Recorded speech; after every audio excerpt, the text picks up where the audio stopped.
neck training. So my neck has gone from 15 inches to 16.5 inches over the past couple of years. I think neck training is important because you don't want that pencil neck. It's one of the things that symbolizes prey, weakness, being a target. It's not the most masculine sort of thing.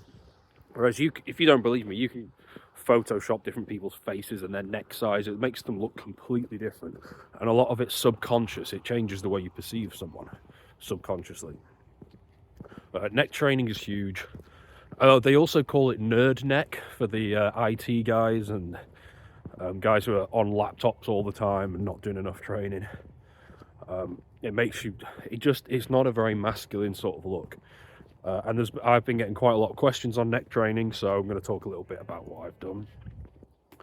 1.5 inches on your neck will make a huge difference. The cool thing about neck training as well is that it's not difficult. Well, it's not very enjoyable, but you can do it from home. You can do it literally on your bed. So you could do it every evening if you wanted to. I still think you should take days off. Like any muscle group, you grow on your recovery days. I trained it twice a week, and that worked for me. And literally, so it's on the edge of your bed, and there's two main exercises to focus on. There's the lying neck curls, so like back to front, and then on the side, I think they're called lying side raises. I don't even know the names of the exercises, but they're very, very common sense. So front to back, back to front, and then side, both sides. You want to use very, very high reps. Getting your neck injured is not smart. Ego lifting on your neck would be the dumbest thing. I just don't see the point in that.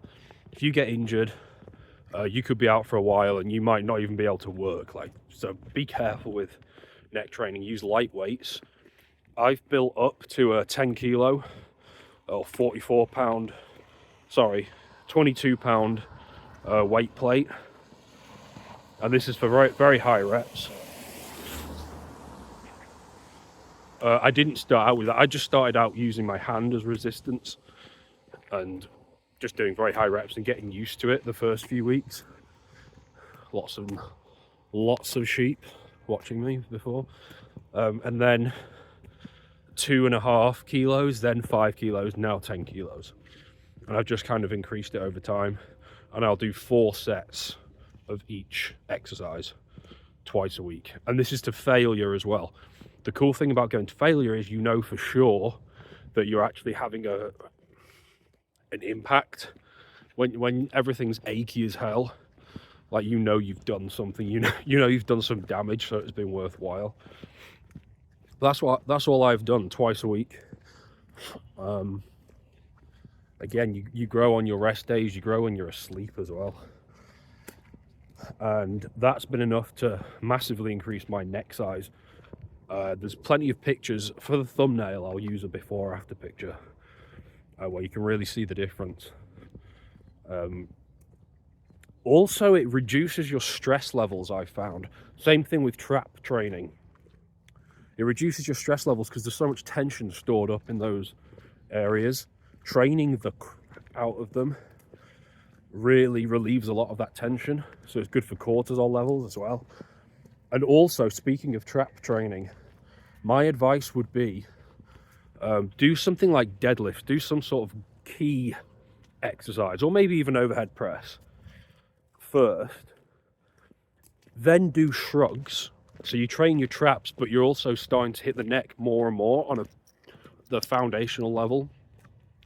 And then at the end of that workout, then you want to do your neck training. And that's how you really finish the neck off when it's already pre-fatigued. Sick of these cars again. Fuck off. And then you smash the neck once it's already fatigued. Fucking cunts. And this video is going to get taken down, isn't it? We'll just see what happens.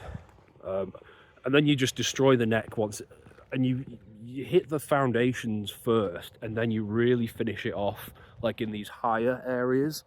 And that's kind of what I've done to get the best neck workouts possible.